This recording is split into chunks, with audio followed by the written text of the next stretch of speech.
Assalamualaikum warahmatullahi wabarakatuh. Nama saya Bara Safiata Kalaminan dengan NIM 1216000035. Yang kesempatan pada video kali ini akan membahas mengenai uji Kruskal-Wallis. Pertama, uji Kruskal-Wallis adalah salah satu uji statistik non-parametrik yang dapat digunakan untuk menguji apakah ada perbedaan yang signifikan antara kelompok variabel independen dengan variabel dependennya. Karena untuk melihat perbedaan yang signifikan antar kelompok, uji ini jelas digunakan untuk melihat perbandingan lebih dari dua kelompok populasi dengan data berbentuk ranking. Umumnya, uji ini juga disebut sebagai uji Kruskal-Wallis H atau H-test. Nah, uji Kruskal-Wallis ini juga merupakan perluasan uji two sample Wilcoxon untuk K lebih dari 2 sampel. Uji one-way ANOVA untuk pengujian kesamaan beberapa nilai tengah dan analisis ragam yang dapat kita gunakan jika asumsi kenormalannya tidak terpenuhi. Lanjut, ada fungsi dari Kruskal-Wallis ini. Uji Kruskal-Wallis untuk uji one-way ANOVA, di mana asumsi kenormalan tidak terpenuhi, seperti tadi dijelaskan. Lalu, fungsi yang kedua itu digunakan untuk membuat perbandingan antara dua atau lebih variabel kuantitatif berbentuk ranking, di mana sampelnya merupakan sampel independen dan asumsi kenormalan tidak terpenuhi. Uji Kruskal-Wallis merupakan uji pengembangan dari Mann-Whitney test, di mana variabel yang digunakan pada uji ini itu berjumlah lebih daripada dua variabel. Nah, untuk catatannya itu apabila jumlah kelompok variabel hanya 2, maka uji Kruskal-Wallis itu sama dengan uji Mann-Whitney. Umumnya, jika terdapat dua kelompok variabel yang saling bebas, maka uji yang lebih cenderung digunakan adalah uji Mann-Whitney. Lalu ada spesifikasi dari uji Kruskal-Wallis. Data yang dianalisis itu terdiri lebih dari 2 sampel acak, banyak K1, K2, Kn. Lalu skala ukur itu skala data yang digunakan minimum itu sekurang-kurangnya adalah ordinal. Dan variabel yang diamati itu harus kontinu.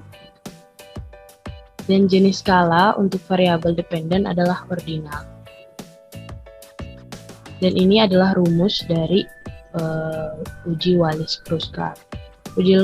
Kruskal-Wallis, di mana K itu banyaknya sampel, NI itu banyaknya kasus pada setiap sampel ke I, dan untuk N itu sama dengan sigma NI banyak atau sama dengan banyaknya seluruh kasus, dan RI itu total ranking untuk setiap RI ini adalah total ranking untuk setiap sampel KI, dan sigma KI sama dengan 1. Sigma KI sama dengan 1 itu sama dengan menunjukkan penjumlahan seluruh K sampel kolom-kolom mendekati distribusi chi-square dengan dB sama dengan K-1 untuk ukuran-ukuran sampel sebesar N yang cukup besar. Lalu selanjutnya, untuk hipotesisnya yaitu H0 diterima berarti tidak ada perbedaan antara nilai rata-rata kelompok murid dari ketiga kategori. Tidak ada perbedaan. Sedangkan H0 ditolak berarti rata-rata nilai dari kelompok murid tersebut adalah berbeda. Nah, uji statistiknya, karena data yang digunakan adalah 3 kelompok independen, sehingga diperlukan suatu uji statistik untuk K sampel independen. Nah, karena minat dapat diukur dengan skala data paling sedikit tidak skala ordinal, sehingga statistik pengujian Kruskal-Wallis cocok untuk kasus ini. Dengan tingkat signifikan itu 5% atau 0,05. Nah, ini ada contoh kasus untuk uji Kruskal-Wallis. Contoh kasusnya itu misalkan seorang guru olahraga ingin mengetahui minat muridnya menjadi atlet olahraga. Diasumsikan bahwa anak-anak yang memiliki minat baik di olahraga akan mendapatkan nilai yang baik dan memiliki peluang untuk menjadi atlet olahraga yang lebih besar. Terdapat 3 kelompok murid yang dibedakan berdasarkan minatnya, yaitu murid yang hanya menyukai mata pelajaran ilmiah, murid yang menyukai pelajaran ilmiah dan olahraga, dan murid yang hanya menyukai bidang olahraga saja. Guru tersebut pun mengambil 14 sampel anak yang dibagi menjadi 3 kategori di atas, atau 3 kategori tadi. Nah, ini adalah tabelnya, ini untuk kategori olahraga, ini untuk ilmiah, dan ini untuk bagi peminat keduanya. Nah, lalu kita akan menguji dengan pengujian SPSS. Nah, di bagian nama kita taruh untuk bagian pertama nilai. Lalu bagian kedua kita taruh dengan tulisan minat. Lalu di label kita taruh nilai itu ya peminat. Lalu di yang bawahnya kita taruh kegiatan yang diminati. Kita taruh kegiatan yang diminati. Nah, lalu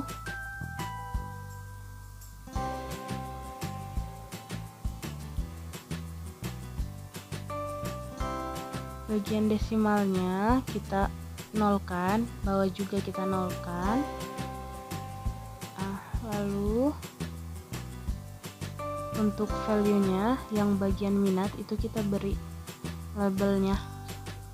Nah, kita beri kode untuk 1 itu kegiatan olahraga. Lalu add. Nah, lalu kode 2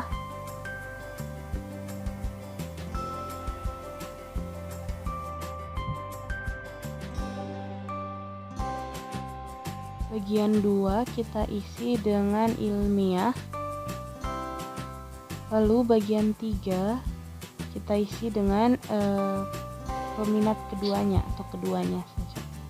Add, lalu oke.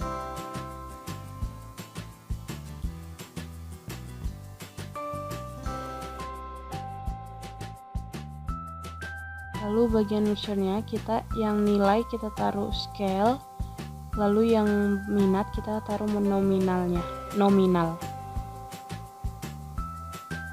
Nah, ini kita ganti center, lalu ganti center. Nah, lalu selanjutnya kita pergi ke data view. Nah, lalu kita isi data yang sudah ada. Nah, dan untuk bagian minat itu kita beri kode yang tadi kan, yang sudah kita isi, 1 untuk olahraga, 2 untuk ilmiah, dan 3 untuk keduanya. Lalu tekan analysis, lalu non-parametric test, legacy dialogs, dan key independent samples. Lalu yang bagian nilai itu kita taruh di atas, lalu yang kelompok kita taruh di bawah. Lalu tekan tombol itu, lalu kita masukkan untuk nilai minimumnya 1 dan untuk maksimumnya 3 karena ada 3 kelompok. Lalu continue, lalu checklist untuk itu, lalu oke, kita tekan oke. Nah, ini akan menunjukkan hasil dari tes ini. Nah, ini adalah hasil dari SPSS-nya. Ini adalah ranks dan ini tes statistiknya. Statistiknya 0,041. Nah, asumsinya nilai Kruskal-Wallis itu tadi sebesar 6,406.